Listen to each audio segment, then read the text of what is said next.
So quadratic equation chapter में question तुम्हें ये दिया हुआ है, यानी कि एक इक्वेशन दी गई है, बोला गया है कि has equal root and find M, मतलब 3x² + mx + 2 = has equal root.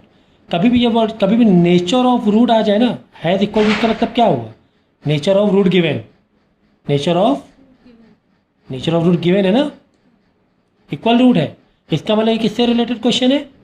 ये वाला डिस्क्रिमिनेंट से रिलेटेड ये क्वेश्चन हो गया, b² - 4ac। It means equal root, मतलब इस इक्वेशन की रूट क्या है? इक्वल है, मतलब डी तुम्हें 0 गिवन है, डी तुम्हें 0 गिवन है। तो मैंने क्वाड्रेटिक का जैसे बताया था फ्रेम कि कितने टाइप के क्वेश्चन आते हैं, तो ये कौन सा टाइप का क्वेश्चन है? नेचर ऑफ रूट से रिलेटेड, ठीक है ना। एक होता है फाइंड एक्स, एक होता है नेचर ऑफ रूट से रिलेटेड। फाइंड एक्स में यूजिंग फार्मूला या फिर स्प्लिट मेथड, और इक्वल रूट में ये वाला फार्मूला। अब इसी क्वेश्चन में फ्लिप करके आता है, कभी कभी बोलता है नेचर ऑफ रूट फाइंड करो, तो तुम्हें देखना पड़ता है कि 0 ज़्यादा आ रहा है, 0 आ रहा है, 0 कम आ रहा है, तो नेचर ऑफ रूट पता करना होगा। या फिर इसी का फ्लिप में क्वेश्चन पूछता है कि डी इज गिवन, यहाँ पर कुछ वैल्यू नहीं पता है, बी नहीं पता है, या ए नहीं पता है, या सी नहीं पता है ना, ऐसा हो सकता है। इसी तरह क्वाड्रेटिक में भी अगर एक्स बोलेगा फाइंड एक्स यूजिंग फार्मूला और स्प्लिट मेथड, और एक्स गिवन है तो फाइंड समथिंग एल्स, है ना। तो ऐसा एक क्वेश्चन फ्लिप करके आते हैं, तो उसका वो मतलब समझो कि ये इक्वल रूट से रिलेटेड है। डी की वैल्यू गिवन है, दूसरी वैल्यू निकालनी है, यहाँ पर समवेयर ए बी सी कोई वैल्यू गिवन नॉट गिवन है। जैसे कि ये यहाँ कितना दिया हुआ है 3, ए कितना गिवन है 3, यहाँ लिख दो, ए 3 गिवन है, बी एम गिवन है, सी 2, यानी बी की वैल्यू तुम्हें नहीं गिवन है, ठीक है ना। तो डी तुम्हें पता है और डी कितना गिवन है 0, यहाँ पर डेटा लिख दिया डी, तो बस डी के नीचे 0 डालो। b² मतलब m का स्क्वायर -4, a का मतलब 3 और c का मतलब 2, ठीक है ना, मल्टीप्लाई में देना, सही है। तो अब इसमें क्या सिखाएं आपको, बताओ। सब तो आपको सिंप्लीफाई करना आएगा ही आएगा। तो 24 है, m² = प्लस का 24 हो जाएगा, ठीक है, -24 m² + 24 हो गया, ठीक है ना। अब यानी m यहाँ पे रखेंगे और ये डालेंगे अंडर रूट में, अंडर रूट में स्प्लिट करके वैल्यू निकालो। तो 24 को कैसे स्प्लिट करोगे हैं? अब 24 कैसे रूट करो कि इसका ये निकल जाए, 8 × 3 करना ज़्यादा सही रहेगा। ऐसे करके एलसीएम लेके कर लिया करो, है ना, एलसीएम लेके कर लिया करो। देखो ये 3 2 हो गया और एक 3 हो गया, 3 2 मतलब 2 2 का एक 2 बाहर आ जाएगा, अंदर बचेगा 2 × 3 6, है 2 2 का एक 2 बाहर बचा, क्या 2 3 = 6, यानी m की 2 वैल्यू यहाँ पे, क्योंकि रूट से जब वैल्यू बाहर निकालते हैं तो प्लस में आता है या फिर माइनस में आता है। बस ये आ गया आंसर। तो कितना आसान था ये। ठीक इसी तरह एक क्वेश्चन तुम्हें गिवन है, find the value of m, ये तो कर ही लिया। फिर दूसरा देखो a + b, वर्डिंग क्या है, सॉल्व करके, वर्डिंग क्या है, सॉल्व, बस सॉल्व वर्डिंग है और कुछ वर्डिंग नहीं है।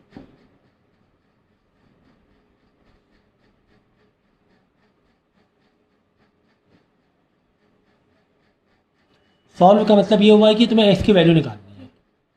सॉल्व का मतलब क्या हुआ, x की वैल्यू, मतलब क्वाड्रेटिक इक्वेशन से रिलेटेड ये क्वेश्चन है, ठीक है ना। अभी क्वाड्रेटिक दिख भी रहा है, देखो x² के बगल में कौन लगा है, ठीक है, x के बगल में कौन है, और c क्या है, यानी कि ABC की वैल्यू लिख लो यहाँ पर पहले। a कितना है, a + b का होल स्क्वायर, b कितना है, a + b का माइनस a + ये मेंटेन रखना ज़रूरी था, बच्चे ये गलती करते थे। और c कितना गिवन है, -6 गिवन है।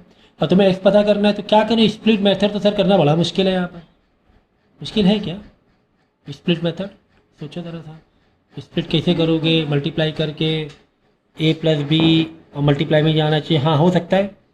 ऐसे क्वेश्चन मालूम क्या क्या करो, ऐसे कुछ एक तरीका है, a + b को अगर हम मान लें, कुछ सिलेक्ट कर लो, क्योंकि a + b यहाँ पर भी, a + b, तो काम करते हैं a + b को p मान लें, या कुछ और p मान लें, तो स्प्लिट मेथड से भी आसानी से हो जाएगा, और उससे भी हो जाएगा, यूजिंग फार्मूले से भी हो जाएगा, क्योंकि सॉल्व लिखा है, हाँ सॉल्व लिखा है, सॉल्व मतलब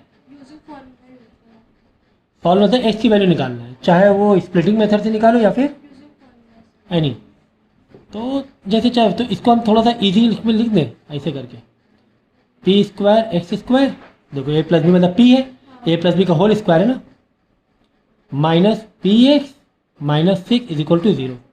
ऐसे ज़्यादा अच्छा लग रहा है, ऐसे दिखने में ज़्यादा अच्छा लग रहा है ना। देखो माइनस माइनस पी मतलब ए प्लस बी, पी स्क्वायर मतलब ए प्लस बी का होल स्क्वायर। अब देखो -6 में चाहिए तो 3 इंटू 2 से 6 आ जाएगा, 3 और -3 + 2 से 1x आ जाएगा, है ना। अगर पी को अवॉइड करें तो जो पी को अवॉइड करें, समझो एक्स स्क्वायर, समझो कि एक्स स्क्वायर -6 है, तो यहाँ पे इसका ये क्या होता है, एक्स स्क्वायर -3x + 2x -6 होता है कि नहीं होता।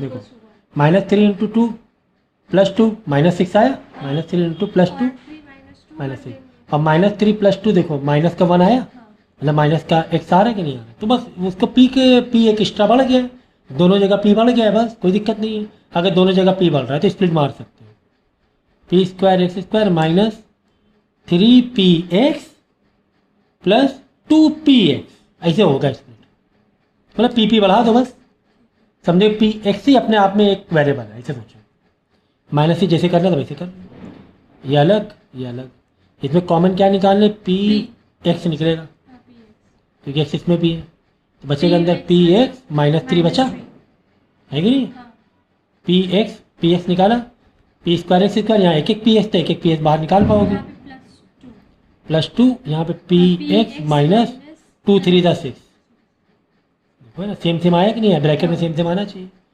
यानी जो खुला है उसे बंद कर दो, जो बंद है उसे बंद ही रहने दो, ठीक है। यानी P x + 2 is equal to 0 और इज इक्वल टू 0, अभी एक्स की वैल्यू निकालनी है ना हमें, -2 x is equal to -2 by P, 3 ये दो आंसर हो गए, और करके आंसर दे दें। और यूजिंग फार्मूला भी ऐसे ही कर सकते हो, कोई दिक्कत नहीं, यूजिंग फार्मूले में भी वैल्यू पुट करनी है, यूजिंग फार्मूले से भी कोई भी दिक्कत नहीं है। तो कितना आसान, तो तुम्हें पैटर्न थोड़ा सा देखना पड़ता है, इसके लिए थोड़ा एक्सपीरियंस, मतलब अच्छी प्रैक्टिस चाहिए, बहुत बार क्वेश्चन करोगे, बहुत बार चैप्टर इधर उधर बुक से लगाओगे, तो ए प्लस बी रिपीट हो रहा था, तो ऐसा लग रहा था कि यार इसको हम पीलेट कर सकते हैं, क्योंकि रिपीट मार रहा है पैटर्न, क्योंकि पैटर्न रिपीट मार रहा था, तो ये इस तरह कर सकते हो। तो यहाँ से यूजिंग फार्मूला भी उठा सकते हो, यहीं से यूजिंग फार्मूला उठा सकते हो। देखो मैं करके दिखा देता हूँ, यहाँ तक आ गई थी, थोड़ा छोटा करके क्या आ गया था,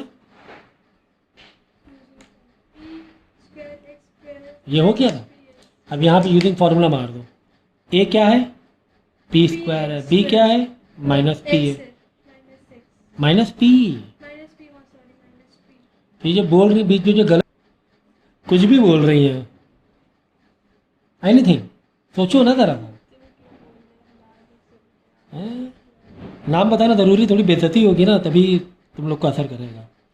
सो अब यहाँ पे फॉर्मूला डाल देंगे, ठीक है, और वैल्यू को सब्स्टिट्यूट कर दो, वैल्यू को, तो b की वैल्यू -p है, तो माइनस इन ब्रैकेट -p, इसका ध्यान रखना है। हाँ, फ्लो में जस्ट -p मत कर देना, गलत हो जाएगा, क्योंकि ऑलरेडी -p एक और था, तो -b ही अपने आप में -p है, तो प्लस माइनस b स्क्वायर मतलब -p का होल स्क्वायर -4, a है, a is what, p square, and what is c, bracket में ही रखो भाई मल्टीप्लाई को, तो ज़्यादा अच्छा रहेगा, 2 मतलब 2p का स्क्वायर, तो ये हो गया +p प्लस -p का स्क्वायर मतलब +p का स्क्वायर, ये तो पता ही है, तो बच्चों वाली बात है। यहाँ पे देखो 3 लोग मल्टीप्लाई में, 4p स्क्वायर 6, और कितने माइनस है टोटल, 2 माइनस है, एक -6 भी है और एक -4 भी है, तो 2 माइनस में तो आंसर प्लस में आएगा, 4 6 24p square upon 2p square, right is equal to, तो p प्लस माइनस, अब देखो इन दोनों में p स्क्वायर बाहर नहीं आ रहा, अगर एक अंदर का खेल देखें, p स्क्वायर बाहर आ गया, अंदर क्या बचा, 1 + 24 बचा, आई थिंक सो, बच रहा 1 + 24, देखो ये 2 टर्म थे, ये इतना स्मार्ट वर्किंग आनी चाहिए, ये दो टर्म थे, दोनों में क्या पी स्क्वायर कॉमन नहीं दिख रहा था, है ना। तो यहाँ से पी स्क्वायर बाहर निकाला, फिर ब्रैकेट खोला, पी स्क्वायर बाहर तो बचा क्या 1। भाई तुम मल्टीप्लाई करो अंदर दोनों से, P square into 1 P square plus P square into 24 P square हुआ कि नहीं हुआ। तो पी स्क्वायर बाहर बचा 24, 1 प्लस 24। तो ऐसा इसलिए कि जब हम ब्रैकेट से कुछ कॉमन बाहर निकालें तो अंदर का टर्म मल्टीप्लाई में होना ज़रूरी है। प्लस और माइनस बड़ा सेंसिटिव होता है, ऐसे बाहर नहीं निकाल सकते हो, बिल्कुल नहीं। पी स्क्वायर और 24 पी स्क्वायर के बीच प्लस लगा था, नहीं निकाल सकते। Plus minus is always very very sensitive. अब देखो ये मल्टीप्लाई में और ये ब्रैकेट आपस में मल्टीप्लाई हुआ, 1 प्लस 24 25 हो गया, 25 हुआ कि नहीं हुआ। इतनी लंबी कहानी हम क्यों बता रहे हैं। P square plus 24 P square क्या हुआ, 25 पी स्क्वायर हो रहा है, क्योंकि 1 P square plus 24 P square, खत्म बात। तो इतना करने की ज़रूरत भी नहीं थी। तो इसी का आगे का मैं लिख रहा हूँ स्टेप। देखो था हमारा p plus minus under root में 25 पी स्क्वायर और अंदर चल रहा है 2 p square is equal to x is equal to ना। तो 25 का 5 बाहर, पी स्क्वायर का p बाहर, क्योंकि आपस में क्या है मल्टीप्लाई में, निकाल सकते हो अलग अलग। अगर ये प्लस में होता, अगर ऐसे होता तो बिल्कुल ही बाहर नहीं निकाल सकते थे, बिल्कुल नहीं। बीच में क्या लगा है, प्लस लगा है या माइनस लगा है, बिल्कुल बाहर नहीं निकाल पाओगे, ठीक है। तो p प्लस माइनस ये हो गया 5, ओहो बाहर आ गया ना, 5p आ गया, और नीचे क्या बचा 2p square, 2a p square, हाँ ये था कि नहीं था।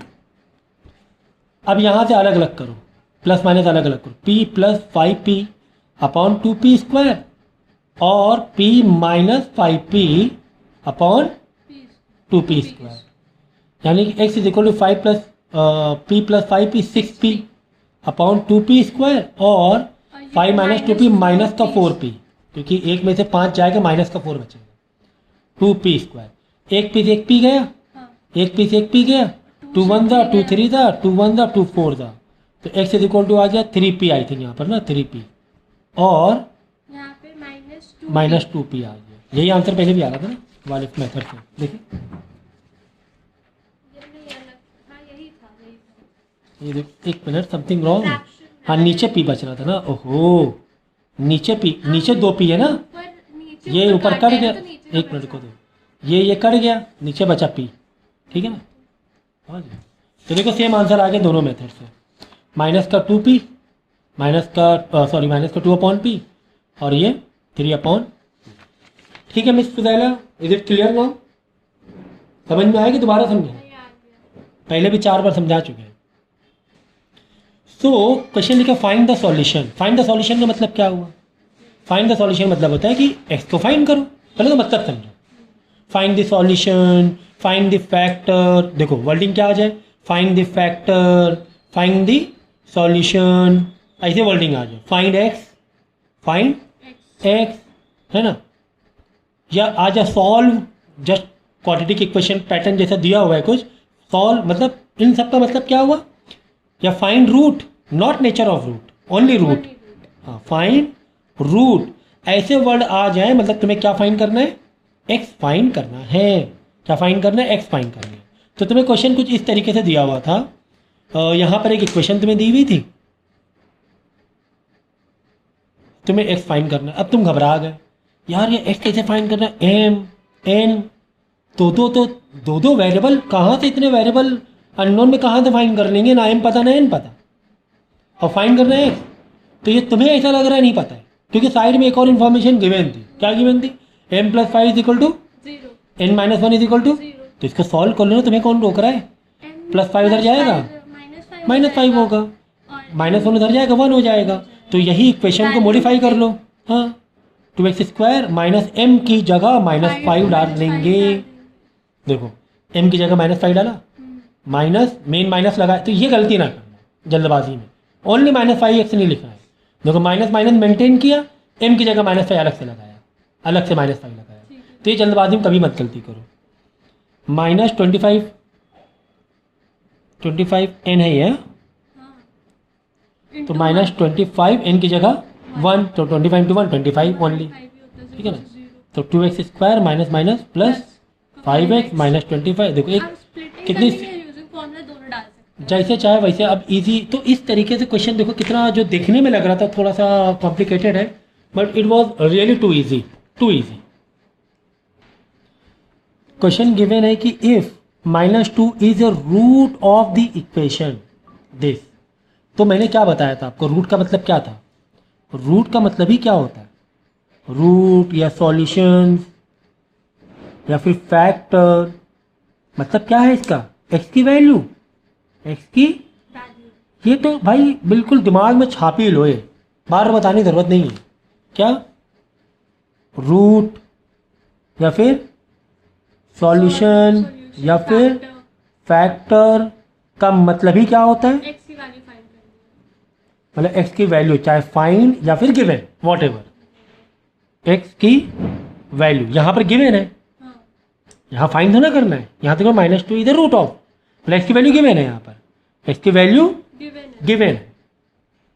यहाँ ये नहीं बोल रहा कि रूट निकालो इसका, या सॉल्यूशन निकालो, या फैक्टर निकालो, कह रहे हैं कि -2 है इसकी वैल्यू, -2 रूट इसका है, मतलब एक्स की वैल्यू कुल मिलाकर गिवन है। तो बस तुम्हें क्या दिक्कत है भाई?